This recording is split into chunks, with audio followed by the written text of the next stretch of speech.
We spend so much time, like building our resumes, polishing our skills. But what if all that's just one piece of the puzzle?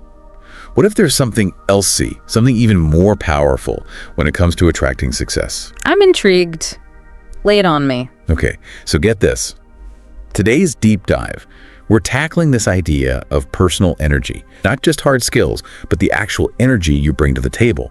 And get this deep dive comes straight from you, our amazing listeners. You sent in some fascinating research suggesting this energy might be even more important than we realize when it comes to, well, attracting wealth and opportunity. It's funny, we get so caught up in the doing, the achieving, we forget there's this whole other, invisible force at play. Exactly. It's like that saying, right? You can just feel it in the air.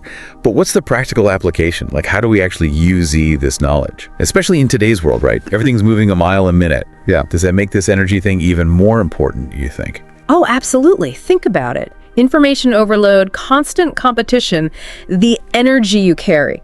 That becomes your calling card before you even say a word. So how do we move past just good vibes only and into real world application? Okay, so imagine a magnet, right? It either pulls things in or it pushes them away. Yeah. Your energy, same deal. It impacts who you attract, what opportunities come knocking, even, financial outcomes. Wow, okay. And in the research, there's this whole section on the optimistic entrepreneur. What is it about their energy that seems to, draw people in? It's like they're radiating confidence, genuine passion for what they're building. That unwavering belief is contagious. It makes other people want to be a part of it, to buy into the vision. Okay, so that's one side. But then there's this whole other side. The source talks about negative energy creating, and I quote, barriers. What kind of barriers are we talking about here? Especially roadblocks to financial growth. Oh, man. Have you ever had a great opportunity, but that little voice in your head convinced you to say no? Ugh. Yes, all the time. Yeah, right. Or talked yourself out of trying because what's the point? Those, my friend, are barriers. Self-doubt, fear, those limiting beliefs, those can be way more damaging than any external obstacle. So we're our own worst enemy sometimes, energetically speaking. Sometimes, often. Letting that negative energy dominate, we become our own biggest roadblock to success. The key is recognizing those self-imposed limitations so we can, break free. Okay, so how do we do that? The source mentions nurturing yourself versus depleting yourself. How does that play into all this energy stuff? Picture your energy like a well, right? Nurturing yourself, that's replenishing the well, making it overflow with positivity. And that attracts abundance. Depleting yourself, that's like letting the well run dry. You're left drained, less likely to hit those goals. And they actually give examples in here, like lifelong learning. That's a form of nurturing yourself. 100%. Lifelong learning. It keeps you sharp, expands your world, you feel more confident, have a brighter outlook, and boom, energy boost. But then they contrast that with comparing yourself to everyone else. That's a recipe for depletion, apparently. Oh, comparison is the thief of joy, right? You start focusing on what you lack instead of what you have. Drains your energy, tanks your self-worth. Bad combo. So how do we translate this from all this energy talk into concrete steps? What can our listeners actually do starting today to nurture their energy and hopefully attract more abundance? Well, the source lays out some really practical strategies. Luckily for us, we've got time to unpack those. Perfect, because I am ready for solutions. We're going to take a quick pause, be back in a flash to explore those practical takeaways, so don't go anywhere. Okay, so we're back, and right before the break, we were really starting to get into it with this idea that our energy can actually impact our financial well-being. Yeah, it's not just about working hard, right? It's the energy we're bringing to the table, too. Totally. But how do we actually cultivate that kind of, positive, attractive energy? The source mentions cultivating abundance. What's that even mean, practically speaking? So it's definitely more than just thinking positive thoughts, right? It's a deeper shift, moving away from that scarcity mindset, the one where you're always focused on what's missing, to one of abundance, appreciating what you do have, being grateful for it. So instead of, I don't have enough of this, it's, I'm grateful for what I do have. Exactly. Think about your health, your relationships, even just a beautiful day. That's all wealth too. Oh, I like that. It's like sending a signal out there, right? Yeah. To the universe or whatever that says, hey, I'm open to more good stuff because look at all this good stuff I already have. Exactly. Gratitude, receptivity, that's the energy that opens the door to more abundance. But if you're stuck in lack mode, you're basically, shutting that door. So gratitude's a big one. And speaking of opening and closing doors, the source also talks about setting boundaries. And like, that feels huge in this world, right? Where everyone's connected 24/7, always on. Oh, 100%. Especially when we're talking about energy. Without boundaries, we're basically like energy leaking all over the place, right? Right.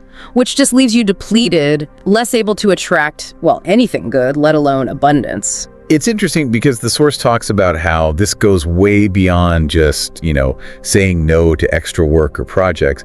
It's about being aware of the sneakier ways people drain our energy. Totally. It's about becoming aware of the energy you're letting into your space, period. Yeah. Like, think about the people you surround yourself with. Are they positive, supportive, lifting you up? Or are they like energy vampires always bringing you down? So it's about being more intentional, choosing who you spend your time with, the environments you're in, all that impacts your energy. It's like you got to protect your energy. It's valuable. It's a finite resource. Exactly. Can't pour from an empty cup, right? Yeah. Prioritizing your well-being, that's how you replenish those energy reserves. And that's how you can operate from a place of abundance. I love this. It's all making so much sense. And I think our listeners are starting to see how these like little shifts can make a big difference. But let's get even more practical here. Yeah. What are some other techniques we can use to like really nurture that abundant energy? I'm ready for more tools. So it's like we're gathering tools for this abundance journey, right? And so far we've got gratitude, we've got boundaries. Yeah. Those are like our foundation. Yeah, they're essential, right? Like setting the stage, creating a space where abundance can actually, take root. Ooh, I like that. That's a good visual. So what else can we add to this toolkit based on like what we're seeing in the source material here? I'm ready for more. Well, the source talks a lot about visualization. Yeah. It's something a lot of like high achievers, athletes, they use it all the time. Visualizing success, right? But isn't that a little, I don't know, woo-woo for some people? And how does it even tie into this whole energy thing anyway? Well, it might seem kind of out there, but like there's actually neuroscience behind it.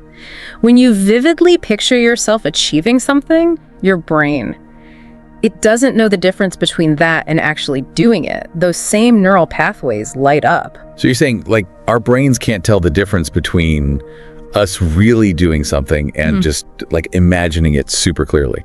Pretty much. And that's where the energy piece comes in. When you keep visualizing that outcome, that thing you want, it's like you're sending out this powerful energetic signal.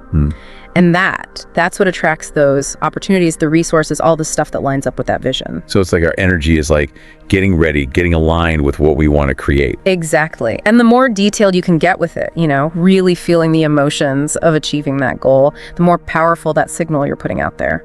So not just like, oh, I have $1 million, but like really feeling what that feels like, the excitement, the gratitude. Yes. Embody it like it's already happened. That's where the real magic is. I love this. We've covered so much ground, from the power of like just our own energy to these super practical tools, gratitude, boundaries, now visualization. And I think it all comes back to realizing we're not just like along for the ride, we actually have the power to shape our realities and our energy. That's one of those powerful tools we've got. The source ends with this line, watch how your life transforms. And now it doesn't even feel like a suggestion. It feels more like a challenge. Right. It's an invitation. Experiment, play with these ideas, and then see what happens when you start aligning your energy with what you truly desire. So to our amazing listener, we leave you with this. What's one small shift you can make this week? What can you do to nurture your energy, to step into a more abundant version of yourself? Until next time, keep those energies high and those intentions clear.